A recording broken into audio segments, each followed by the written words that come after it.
Hey guys, എന്തൊക്കെയുണ്ട്? ചായയൊക്കെ കഴിഞ്ഞോ? ഇത് ഞങ്ങൾ കുറച്ച് വർഷം മുന്നേ മൈസൂർ പോയപ്പോൾ എടുത്തൊരു പഴയ വീഡിയോ ആണ്. അന്നവിടെ കുറേ സ്ഥലത്ത് പോയി. അതിലൊന്നാണ് ഈ സ്ഥലം. ഈ വീഡിയോയിൽ ഇച്ചിരി മാത്രമേ കാണാൻ പറ്റത്തുള്ളൂ. സത്യത്തിൽ ചുറ്റുപാട് നോക്കുമ്പോഴത്തേക്കും മഞ്ഞ പരവതാനി വീഴ്ച പോലെ നല്ല രസമാണ് കാണാൻ. നല്ല വ്യൂ ആണ്. നിങ്ങൾക്ക് സൂര്യകാന്തി പൂവിൻ്റെ പ്രത്യേകത അറിയാമോ? ഇത് സൂര്യനെ മാത്രമേ ഫേസ് ചെയ്ത് നിൽക്കത്തുള്ളൂ. അപ്പം സൂര്യൻ്റെ ദിശ മാറുന്നതനുസരിച്ച് പൂവിൻ്റെ ദിശയും മാറിക്കൊണ്ടിരിക്കും.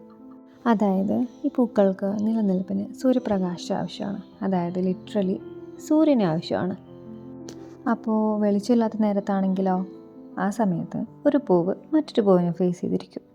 ഈ ഒരു കാരണം കൊണ്ടാണ് സൺഫ്ലവർ ഗിഫ്റ്റായിട്ട് കൊടുക്കുന്ന നേരത്ത് നമ്മൾ 2 പൂക്കൾ വെച്ച് കൊടുക്കണം എന്നാണ് പറയാറ്.